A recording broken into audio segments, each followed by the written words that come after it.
3 omwezi gwa kusatu omwaka 2022 abafunye ebirungi atusanyukamu namwe abafunyemu ebizibuzibu tusigame ku Mukama Katonda. Eno program akanya the sports penalty amanya n'eddoboozi ndi Kigoza Sondief the sports genius era nga bulijjo mu studios mbamu ne muganda wange Kalibala Timothy wabula nga tunabagenda wala kansoke musaba babuzeeko n'ebiva tusobole okubanga tweyongerayo. Nange nentwala omukisa guno okwaniriza ku MRTV live jukira muffe tu streaming live so ogenda ku social media platforms zaffe zonna zonna otufunirako osobola ogenda ku Facebook osobola ogenda ku Twitter osobola ogenda ku YouTube no subscribing MRTV live then wemba ntandise katono gweno munabya mizanya aliyo nga azalibwa olunaku olwaleero oli wa mukisa nnyo kubanga azalibwa n'abasambi ab'enjawulo nti wazalibwa n'omusambi gwe bayita Antonio Rudiger leero nga 3 March Antonio Rudiger awezezza emyaka 27 kuba bamuzaala mwaka gwa 1993 abasinga bamujjukira mu ttiimu ya Stuttgart gye yakolera ebintu ebyenjawulo ttiimu ya Roma n'emulengera n'emugula n'emuleeta then n'akubayo emipiira gye yakubayo Chelsea n'emugula bwali obukadde bwali 35 n'emuleeta n'abayamba kati yatera obabeerera mu baako omuddugavu Antonio Rudiger. Omusambi omulala gwenjagadde nkumagiseeko ye David Neres omusajja oyo mu Brazil. Biseera ebisinga David Neres kuva 2017 abadde akubira mu ttiimu ya Ajax naye yakubirako ne ttiimu ya Sao Paulo ate nga asinga nnyo okubira Sao Paulo ento under 17 under 19 be abasambi benjagadde okumanyisa kati ate ku mawulire agatambula mbadde njagadde nkumenyere ku mawulire ga Daniel Sturridge Daniel Sturridge bambaninze emyezi 4 nga takuba mupiira olw'ensonga balina ekintu kye bagamba kye yakola nti ayina mutowe gwe yalagula n'amugamba nti tosiba kintu kirala kyonna ngenda kuba negata ku ttiimu ya Sevilla ate kati n'amala n'atajegattako kitegeeza nti betting mu Bungereza mu ligi y'Obungereza tebakkiriza kwogera transfer yonna oba kintu kikwatagana ku mpiira yadde oyogera na famire yo yadde oyogera n'abasibi baabo papula bwatyo kati bambaninze emipiira enene season tagenda kuddamu kuba mupiira. Buterevu amongeri ya timu ya Barcelona eyongeddeko ku muwendo gwa sente kwagala omusambi wa timu ya Inter Milan Lautaro Martinez netekako n'omusajja Nelson Semedo amu n'omusajja Arturo Vidal era mungeri yemu omusajja Jordan Sancho timu ya Borussia Dortmund eyongedde okubanga eyongera ku muwendo gwa sente gwesobola okubanga omuntu najjukira Jordan Sancho amatimu zimanji agasobola okubanga gamwetaaga timu ya Manchester United timu ya Manchester City zigenda masono okubanga zimulowoozaako olunaku olwaleero njagala tutandikire ku mpaka za Star Times Uganda Premier League wali empiira mingi timu zezisinga zigenda kubanga zisamba empiira naddala omupiira ogwabiri mutanjukira mu mpaka za Uganda Premier League timu zonna zakasamba empiira 24 wabula olunaku leero wali ku Philip Omondi Stadium Proline eri mu kifo ekyokumin'omukaaga wansi ku kimeeza egenda kubanga ekyaza timu ya Nafa KCCA eri mu kifo ekyokubiri ku bubonero 49 eraga nti eyagala okuteeka pressure ku timu ya Vipers egikulembedde ku bubonero 5-3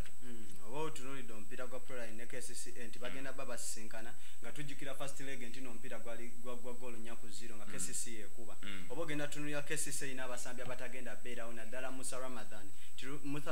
ali out agenda serving omupiira gw'okubiri olw'ensonga yali yafuna red card then ogenda tunulira ku basambi abalala nti Gift Ali taliiwo naye coach Mike Mutebi yagambye nti ye ttiimu ya Jessica olw'okubanga nti naina squad depth tojja tunulira nti watali Gift Ali yagambye mbu Saddam Juma agenda kujja kubemu ne tumanyi nti no Gift Ali ekintu kyakuwate Saddam Juma tasobola kikuwa olw'ensonga nti dictating up play ate agaba emipiira eno mu wings ez'enjawulo ekireetera abatyachayo okutambula obulungi ne bavaamu noteeba ku goal then abasambi abalala abataliiwo Jason Nunda tagenda beerawo John Lavita tagenda kubeerawo Steven Serwada tagenda beerawo Muzamiru Mutyaba then n'omulenzi ne Gift Ali by the way kati omusambi ono Sam Senyonjo yagize yafunye gundi working permit kitegeeza guno omupiira agenda bagu kuba kati oba tunuliddeko ku side ya Proline omanyi Proline eyo enoobonera 21 jjukira mu Proline nti wegoba guno omupiira gugenda bagu gujongerako mu maaso eyimiridde nnyo tumanyi eyimiridde nnyo ku mwana mulenzi gwe bayita Brighton Kani yagenda obanoonyeza goal then oba tunulidde abasambi abatali wawono bamuyita James Bigisa ayinza obutakubamu Ibrahim Wamana wewerinnya naye ayinza obutakubamu then ne Hassan goalkeeper abadde atera bakwata Hassan Matovu tagenda bakwatira woba tunulidde ku Proline nti no emipiira nga giri 13 bagikubyemu emipiira 8 negobako emipiira 3 nekolamu ne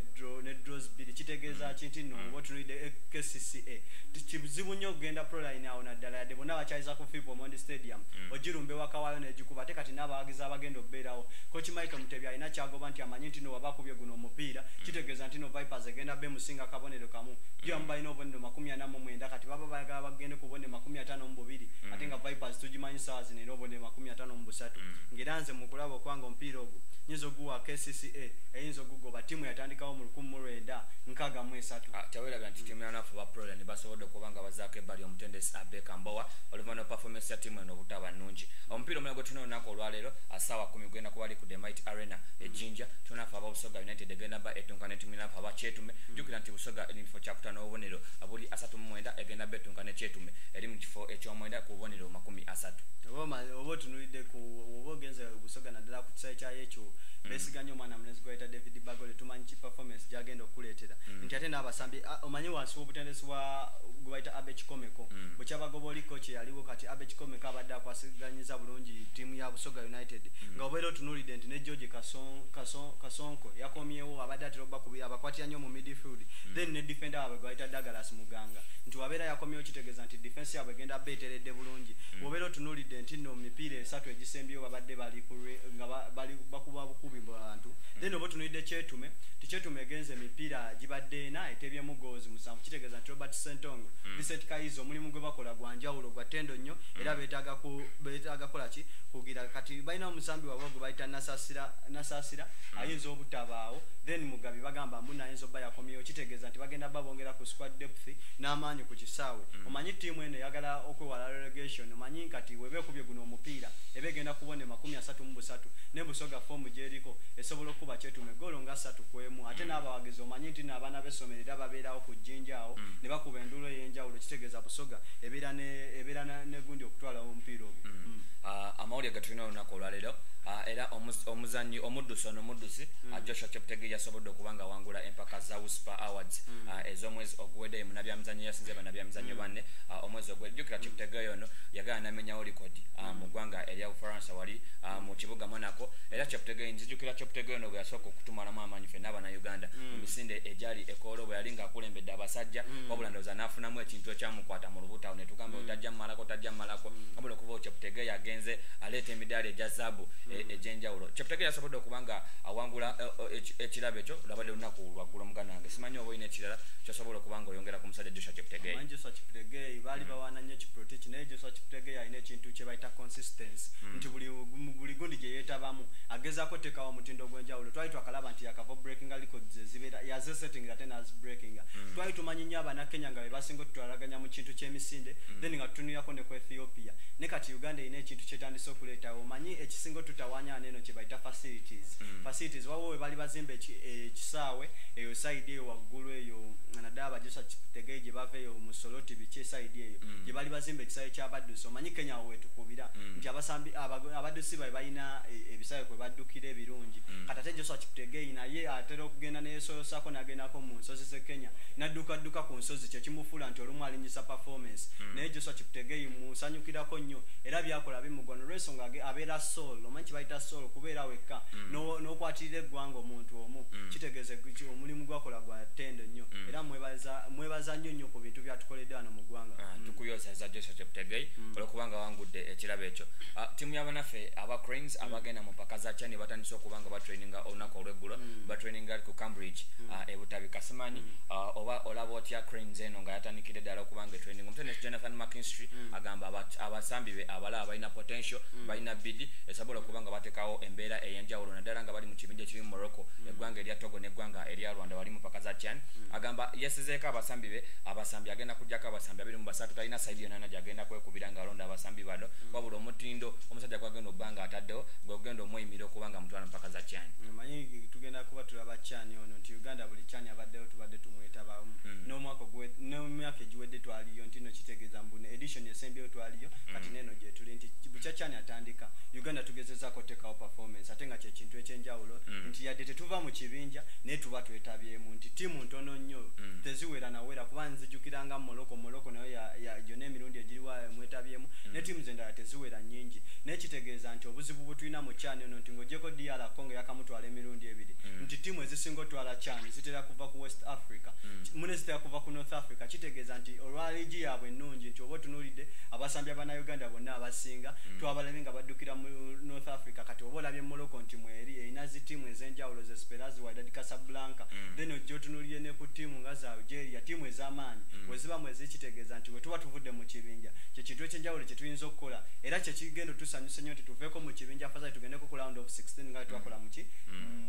mune ku quarter final nga twakola mu ki Africa Cup of Nations omanyi ono CHAN tetutera nnyo performing nga kyekisinga era wawe twasanyuka nzijukira yali CHAN wa mwaka kyawo gundi yatukubira egoolo yali ono omulenzi omuto gwe bali balankinga ennyo okubeera ow'amaanyi Centam yatukubira goolo yaffe kumpi twali tetuteebangako mu CHAN kati tuba twafunayo goolo kitegeeza tukyayimiridde ku ekyo kati twetaaga okuva mu kibinja twongereyoko ku gundi yaffe tubeere nga tulinyisa CV yaffe mu CHAN basobole notulankinga nga tubeera mu pot 2 yesebo abazannyi abannayuganda abasinga empaka zino eza CHAN bazirabanga mukisa okuba nga bebrandingiramu okuba nga basobola okuba ku ddaala lya professional njagala tugendeko ku mpaka ezabadde mu ggwanga erya Bungereza naddala olunaku olweggulo empaka za FA Cup tiimu eno ekyasinze okuba nga wangula ebikopo ebingi erina ebikopo 13 birambirira njogera ku tiimu naffe aba Arsenal de Ghana gyasobodde okuba nga ekuba tiimu aba Portsmouth zabadde gooza 2 ku bwereere era omutendesi Mikel Arteta agamba nti no kino ekikopo at least kakiwangule asobole okuba nga azza tiimu ya Arsenal wamu agifuule ebeere bumu so that n'abasambi abadde basuubira ogenda basobola okuba nga basigalawo Arsenal yakuye tiimu naffe aba Portsmouth zabadde goal 2 akubwereere simanyi otya mutenda goyinza okwogerako ku tiimu naffe aba Arsenal naddala ng'omwana oyo Eddie Nketiah eyali ku looni okuva mu tiimu ya Leeds yasobodde okuba nga akomawo n'okuva lwe yakomawo asobodde okuba nga ateekawo performance at least esobola okuba nga esanyusasanyusaako omanyi kati gigenze emipiira mukaga Eddie Nketiah gyakubya ayinamu goal 3 mu tiimu ya Arsenal ate oba otunuulidde nti babadde ku Fratton Park ekisaawe kya Portsmouth omanyi gwali mwaka gwa 2009-2010 Portsmouth enasembo girabanga ekuba mu ligi y'Obungereza by the way Portsmouth yalina abasambi abalungi kuba nti yakubibwako mwana mulezi wako Kanu mwalimuko ono Begovic goalkeeper gwe tumanyi akwata obulungi then ne Kevin Chris Boateng nenga bonna era isaawa zino abamu bakyakumpira ng'ojjeko ne wako Kanu yawummula then oba otunuulidde nti Portsmouth yatandikibwawo mwaka gwa 1898 kitegeeza nti nayo yatandikawo dda si gye emyaka 21 emabega bukyetondebwawo kati oba ogitunuulidde nti negezezaako otuteekawo performance naye obukyeddayo mu kibinja ekya wansi yabadde terina side wesobola kukubira Arsenal nti Arsenal yagezezaako okuyungula abasambi baayo abalungi nti oba otunidde mwana mulenzi Gabigol gwe bamanyi nga Gabriel Martinelli nti performance obedda gyayita ku kisaawe then number 2 kyanneewunyisizaamu nnyo nti nadde nsuubira Islands Martinelli Nails lwakwa kati yatandise ne speculations zatandise okuvuga nti ayagala kutambula olw'ensonga titumanyi nti no yatera okuba fullback ya Arsenal waba Hector Bellerin Moreno taliiwo kati waba teyamukubisiza n'akubisa Socrates Papa kitegeeza nti natandise omujja mu Mikel Arteta obwesigwe kati kitegeeza ayinza otambulamu mu gundi then nalabyemuko n'obuzibu obulala yabadde injale ya mwana mulenzi zadde dakika 13 gundi yafunye injale Toleira yabadde afuna injale n'ava ku kisaawe ne baleeta mwana mulenzi Dani Ceballos ne babeera wakati ne Matao Guendouzi omanyi kochi ayina ekintu kyayogedde n'agamba nti Matao Guendouzi akyamuyigiriza ebintu bingi nnyo kitegeeza nti akyayiga ate akyali mwana muto era oba olaba FA Arsenal tumanyi performance nti myaka egisembyeyo tosobola kuŋŋamba nti Portsmouth esobola okujja mu FA nga gwa Arsenal era omupiira ogwo nagutunuulidde nti Arsenal yadde yagugoba olwa performance ya Edward Nketiah ne Socrates Papa then nalabyeko ne debut ya mwana mulenzi Pablo Mari teyasambye bubi yabadde ali mu partnership ne mwana mulenzi David Luiz kyekyo kye nalabye mu ogwo omupiira abutereva era mu mpaka za FA Cup zezirina olunaku olwaleero atimu naffe aba Chelsea agenda kuba nga ekyaza timu naffe aba Liverpool the Reds wali ku Stamford Bridge jikula Liverpool eno yabadde yakamala okuba omupiira timu naffe aba Watford azabadde goals 3 kuba ekyensuubira nti Liverpool tesobola kuyinza kusula mipiira ebiri egy'omudiringanwa egenda kuba nga ekyali timu naffe aba Chelsea ebadde yakamala okukola amaliri ne timu naffe aba Bournemouth wali ku Vitality Stadium Chelsea gyemanyi nti timu tetera kuba nyangu nnyo ng'erina ddala ku maka gayo wali aga Stamford Bridge kyemanyi omupiira guno simanyi muganda ng'otyaba oyinza gulaba omanyi gibadde emipiira 10 Chelsea ng'ekwatagana ne tiimu ya emipiira nga 10 egisembye nga Chelsea ekwatagana ne tiimu ya Liverpool Chelsea egobyeko emipiira 6 kitegeeza nti erina upper hand n'ogwasembayo mu 2010 gwenzijukira obulungi oguli awo wakati kati nti Chelsea yagukuba 2-1 zijukira zali golo yani naye sijukira bulungi naye kyenzijukira Chelsea yagugoba 2-1 then oba otunuulidde nti Chelsea omupiira guno egwetaaga olw'ensonga nti ebikopo ebisinga egenda ebivaamu nti oba tunidde mu Champions League bagikuba nekola ki bagikuba goolo 3 kitegeeza nti genda ku Allianz Arena nga terina kyegenda kukimayo olw'ensonga nti Bayern tumanyi ki kyesobola ogikola ku Allianz Arena then ogenda otunulire ku ttiimu ya Chelsea n'ekirala nti oba tunidde munene ne mugundi Manchester City yakitutte mu Premier League terina lugendo tulaba nti Liverpool emulese obubonero bungi nnyo kati kitegeeza wano kyekikopo kyerina otuteekamu amaanyi ate nga ne ttiimu ezisinga tumanyi nti nokwezisibidde olukoba kati Liverpool ogiraba nti yo ebigendera byayo byakutwala Premier League then n'okwongerako ku maanyi mu Champions League lwakubanga bagikulembedde Atletico goal ekyali emu ku bwerere kitegeeza nti Chelsea ku guno omupiira egenda kwongerawo kamaanyi bagenda nnyo okuyimirira ku basambi bana wakati bagenda nnyo okuyimirira ku mwana mulenzi Pedro then bagende bakozese namba 3 waabo ono Marcos Alonso abasambira bulungi nnyo omanyi batunulidde nnyo Watford engeri yakubyemu ttiimu ya Liverpool kati ttiimu ezisinga kyemanyi zigenda tandika gyepikira zigamenti zigisobola ne Liverpool omanyi foomu y'abasambi etandise okugenda wansi olw'ensonga basambye emipiira mingi abamu bukowu kabatulidde Virgil van Dijk nti alaga nti natandise okukoowamu omanyi omusambi wasamba emipiira gyonna Liverpool gyesambye ng'ogyeko egyabadde mu Carabao Cup asambye emipiira gyonna oyo Virgil van Dijk kitegeeza aba akooyeemu then partnership ye wabeera ne mwana mulenzi Dejan Lovren ebeera mbi nnyo kati obeera olumbibwa mwana mulenzi Olivia Giroud gwe tumanyi nti n'amaanyi ge gali ku mutwe oba nga bakuteereddeyo Micho Batshuayi oba ne bakuteerayo mwana mulenzi Tammy Abraham kitegeeza nti performance egenda beeri nnya then ogenda tunuulyako ne ku basambi abalala mu ttiimu ya Chelsea abayinza oteekawo ekintu ekyenjawulo nga Willian Borges da Silva nti agenda kwongera opika emipiira Liverpool essaawa zino eraga nti nkoowu Trent Alexander-Arnold ne Robertson balaga nti no bakoonye tebakyasobola leeta crosses ziri ze baleetanga kati omupiira ogwo nsuubira Chelsea eyinza ogukuba goolo nga 2-1 lwakuba kyembadde nziyagala Chelsea mbadde njagala ekomyewo Kepa Arrizabalaga mu goal abayambeko okukuuma goal kulw'ensonga nti oli goalkeeper waabwe akola nnyo blunders nnyingi nnyo ng'ali mu kisaawe mu ngeri yamu tulina omupiira gwa ttiimu ya Alpha Reading bano bawunira watini nnyo okubanga bajja mu mpaka za English Premier League season eyaggwa wali mu kibiina kya Championship bagenda kubanga bateeza ttiimu ya Alpha Sheffield United esobodde okubanga eteekawo omutindo n'okubanga esukulumyeko ku ttiimu ezimu zasangawo mu kibinja ky'abanafu aba top flight oba English Premier League omupiira guno Reading yegenda okubanga egukyaza nendowooza ttiimu ya Alpha Sheffield erina pedigree erinako a bigger percentage okubanga ewangula omupiira guno omanyi ku Majestic Stadium olunaku olwaleero wetugenda olaba Reading kuba Reading eyo yatondebwawo mwaka gwa 1871 kitegeeza ekyo giba myaka emeka emabega balamu si gye emyaka 19 emabega Reading we yali etondebwawo kati ku Majestic Stadium ndowooza tujjukira nga Reading twagiyitanga kanywa musayi ng'eri mu Barclays Premier League ne bukyanga eva mu Barclays Premier League yali season ya 2013-2014 bukyevanga mu gundi mu Barclays Premier League ebadde terina kyamaanyi kyeyakoze nti egezezaako okukomawo ekintu kikyaganye ate bwe begenda sanga Sheffield nti Sheffield mupiira gwe basembayo kuzanya yali January 2013 bagikwata goonya ku 0 ne mu 1997-99 era Sheffield yakuba Reading eyo Sheffield United yakuba Reading ali goal emu ku bwerere kitegeeza ki ti Sheffield oba gitunuulidde kutandikira ddala ku kooki waayo then otunulira abasambi ba George Baldock emabega ate agenda kuyungula olw'ensonga amanyi nti no wano abadde aludde nnyo nga tagenda ku quarter final kuva mu season ya 2013-2014 Sheffield abadde akoma eno wansi ng'akoma ku 4th round nga tatuukako kuki tatuuka eno quarter final kati ogenda tunuulira kooki waabwe ng'agenda kugezaako yungula abasambi ab'enjawulo tusuubira George Baldock John Egan emabega bagenda baba containing ekisambi then ogenda tunuulira aneno wakati nga bagenda teekawo abasambi baabwe bomanyi nti ababawa pedigree n'ababasambira obulungi omupiira then eri Mouset agenda beera nga leadinga twin yaabwe n'oli Barnes bagezeko tekawe Mark Barnes bategezeko tekawe ekyenjawulo era omupiira gwo neeno nganze oba otunidde ne Mark Goldwick wanaaba ataddewo performance omupiira nganze nsuubira nti no Sheffield agenda ku Majestic Stadium agukube goolo nga 2-1 ng'omulungi akyali ku MRL TV atukwebaza byansusa okubanga okyatwekumiddeko osobola osanga ku YouTube channel yaffe MRL TV Facebook osobola osangayo MRL TV jjukira buli lunaku olwokubituba n'akanyomero kaffe kali ke tuyita history oba the throwback nga tukuzaako mu byafaayo nga nange betasobola kubanga omanya wabula nga tunagenda mu byafaayo ebyo njagadde nkutegeezeeko ntitugenda kuba twogera ku ttiimu ya Uganda the Cranes eyaliwo mu mwaka ga 1998 ojjukira ttiimu eyo yasambira ddala final ya Africa Cup of Nations Ghana eryoke tukube goals 2-0 naye nga tunakujja njagadde omulungi onzikirize nveeko mu bulango bwakamba baffe tukomewo kati ntovaawo. A glance at the AIM Regionalism Empowerment. When you take a sport or either take a deep look at the way the AIM Regionalism Department is devoted to the practice. is hands-on to every participant and backed by the well-stocked studios of Royal FM and Amarillo TV. The department has fed the group of practice with outstanding personnel backed by professionals in the practice, and it is seen from the products of the different students. Take a glance at every sector. The Royal FM has all the required machines and personnel to release a well-backed student.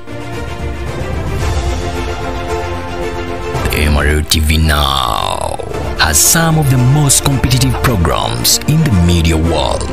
It is Mutesa One Royal University Journalism Department.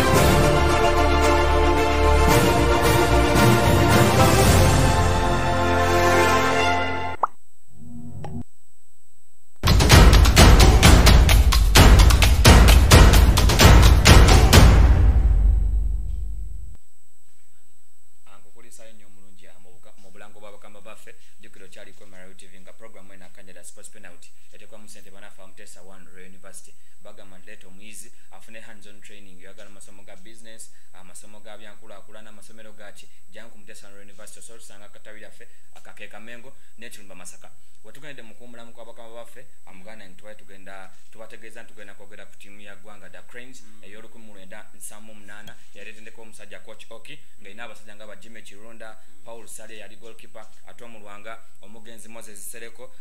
the rip the late Eddie Semwanga omugenzi Abenasul omugenzi Sam Musenze Godfrey Chisitu omulemirembe Philip Omondi omugenzi Mike Achigundu rest in peace and Fred Isabile timu eyo yasamba bulungi nnyo amampakezo netukane ku finals nayo kyo mukisomobi abanagana ne basobola kwanga batukuba omupiira ogozali goals bili kubwere njagala tuandikire ddala ku musajja Ajime Kirunda ono yakazibwako erinnya eryali da Kaiser oluvannyuma lw'omusajja oli France Beckenbauer eryali mutuma ono yali timu ya captain yali captain wa timu eno era kigamba nti yali defender ye defender oba akyasinze okubanga ali mu mujozi gwa timu y'eggwanga da Cranes omanyi obo tunulidde ntino Uganda buchat producing aba defender ogumaka twasinga ngo producing aba defender abalungi kwa tunuliyanga defender oyo nti Jimmy Kirunda yalinga versatile nga jako maso atenga agaba passes ezenjawulo then obo kuba kuvira ddala mwaka gwa 1974 uyatandikira ddala kola debut yakubira nga timu ya Uganda nti Jimmy Kirunda yabanga wanjawulo mu timu ya Uganda by the way obo tunulidde nti partnership ye oba yakubanga ne Tom Rwanga yabanga nnungi nnyo ng'omupiira guba mulungi nyera na mwagala nnyo naddala ku final ya Ghana de Ghana atukuba 2-0 rensonga ekyasinga otukubya mu ggwanga lya Ghana abasajja bali bakyaziza mu kibuga kyabwe akure kikulu ate nga batukyaziza kitegeeza nti balina abuwagizi obungi by the way afa abataaliyo omanyi kinti reli faizo bati ali ku side yaffe ya Uganda kitegeeza tino Jimmy Kirunda yali baka mulungi era nga yomugwe twatipinze siku tipinga na butipinze yomugwe ba mentioninga coach David Oti ne yali managing director ziti yali bidandisali gwe balondo bera bakafe era kapitani goalkeeper jukira yali Paul Sali ono yali mu timu ya Army yakwatira bulungi nnyo timu y'eggwanga da Cranes okuva mu mwaka gwa 1976 bwe yali yakakola debut ye oba omupiira gwa gwasika ku timu y'eggwanga da Cranes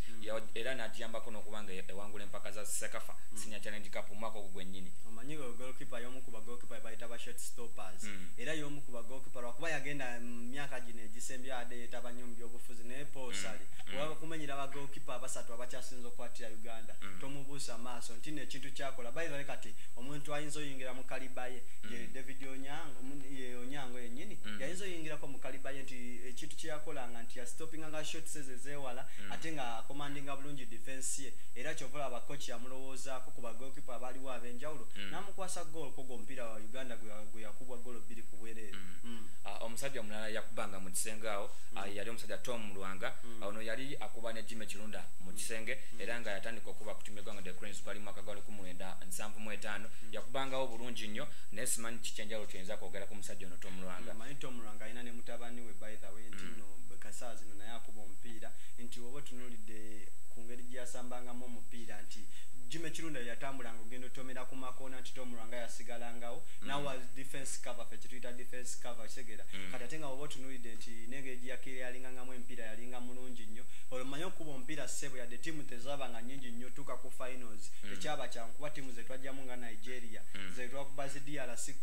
Munezi Congo Brazzaville twali bamaanyi ssebo Uganda mu biseera ebyo naddala Tom Lwanga ne Jimmy Chirunda nga bali mu bakawe mabega omusambi omulala tugenze mu masambi abakubanga makati gatumegana the Cranes njagala tukwogere ku musajja Moses Nsereko eyakazibwa Kenya era master planner yatandika okubira timu y'eggwanga the Cranes mu mwaka gwali gw'emwenda ansamu 3 nasobola okubanga agiwangulira ebikopo byali bisatu ebya Sekafa Senior Challenge Cup bwe yavira mu mwaka gwali gw'emwenda atunyanamu ebiri yakyanako nti ono mugenzi olwokubanga asobola okubanga akubwa amasasi n'agenda ezira ku mwaka gwali gw'emwenda 90 omanyawo mulemirembe Moses Nsereko olw'ensonga nti we tuba twaproducinga abamu ku ba midfielder simanyi oba Idi Amin Dada yali abakumamu omuliro kubanga Idi Amin Dada ebiseera ebyo yali president wa Uganda naye yayagalanga nnyo ebyemizannyo nga abasajja abo bawe ebbeetu nti ye wewalanga ekyemizannyo boxing mupiira Idi Amin Dada yabeerangawo nnyo the president kakitegeeza nti ebiseera ebyo Moses Nsereko be basajja baliwo abamanyi ali master planner nga olaba Mesut Ozil sawa zino ba olaba Kevin De Bruyne yakubanga omupiira mungi by the way Uganda sawa zino tubonaabona nnyo funa master planner ku kisaawe nti omusambi agenda dictating a play omusambi agenda gatta back kuba forward Moses Nsereko kyakola obulungi paka yatukubisa ne final oyo omwaka gwa 1978 njagala njogere ku musajja Edward Asemwanga ono yali musajja musambi wa Maroons yakubanga kanamba 2 awo era nga jukira nnyo nti ennyanda ezo zo yakubanga ezaali ezetabo ennyo zamufulanga namba 2 ow'enjawulo ajukira nnyo okuteba omupiira Uganda mwe yawangulira Brazzaville zali goals 3-1 yawangula ebikopo 3 anetimu y'eggwanga the Cranes ojukira ekikopo kya Sekafa kyali 1973 1977 ono mugenzi era yafa mu mwaka gwa 1994 era omanyi Maroons tina abasambi b'ekyasinza obbeera nabo ab'enjawulo Eddie Semwanga y'omu ku bo omanyi mu biseera binene mu mwaka gy'ekyenda nzijukira abasajja oba osomye ku byafaayo nti bawana nnyo ba John Latigo bawana abasambi bangi nnyo ba Paul Asule abali bakuba mu bbaaka naye nga oba tewalaba ku Eddie Semwanga ddayo obikule ku clips okakaseti no y'omu ku banamba 2 abakyasinza ottambula nti yali atambula bulungi ng'aleeta crosses era ne bamulowoozako muteeka mu namba 2 olw'ensonga crosses zaabanga nnungi n'engeri gyeyazibiramu ba namba 11 abagezangako yita jigamu ebiseera ebyo nti gundi bakozesanga nnyo wings basambi nga tebalinga kati kuba kati naawo modern football tibasambisa ba inverted winger li bakozesanga ba winger ababaleeta cross naye Eddie Semwanga yagezaako okulemesa ba wingers oyitangawo era omusambi mulago tuyina yasambira timu y'eggwanga the Cranes omwaka gwa 1978 Afcon finals enjogerako n'eggwanga eryaganda emusambi Abenasul asimanyi ekinjawo kyoyinza kwogera ku musajja Abenasul naye yatambulanga bulungi nnyo naddala mu kanamba 3 Abenasul yasamba omupiira gwali mulungi nnyo naye era nenjagala mu commentingeko nga olaba Eddie Semwanga nti omupiira yali amanyi mulungi by the way era kyova kochi yamulowoozako muteeka mu tiimu y'eggwanga Abenasul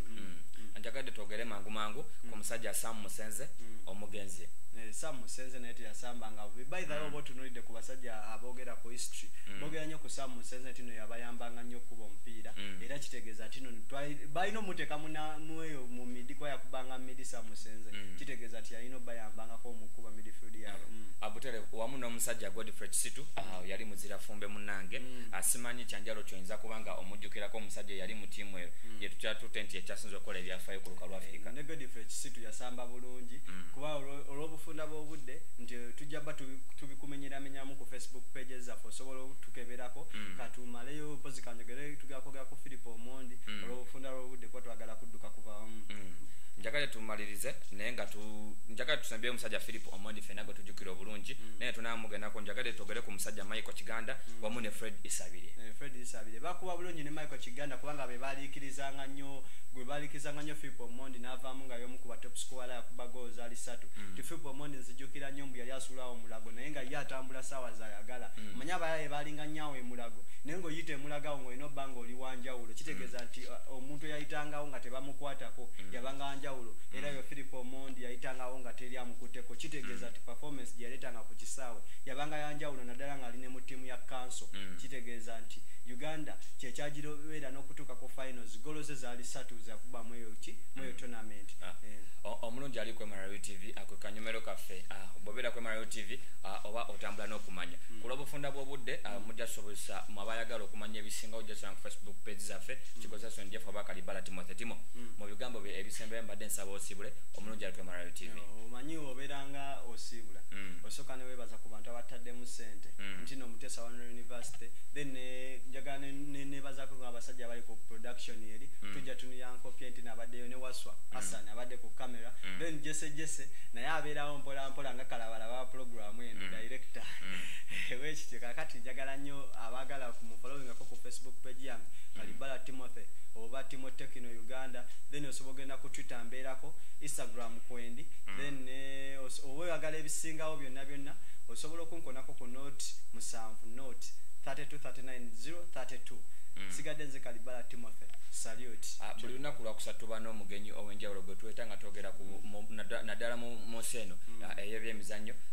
buli lunaku olwokusatu tuba n'omugenyi waffe olunaku olw'enkya lindira omugenyi ow'enjawulo gwe tugenda okwetajjukira olunaku olwokusatu olwagga twalina omusajja Ndawula Lameka lindira omugenyi omulala olunaku olwokusatu olugenda kuba olunaku lwankya sigadde nze Kigoza Son Jeff ada sports genius tusinkane olunaku olw'enkya awangaale Ssaabasajja Kabaka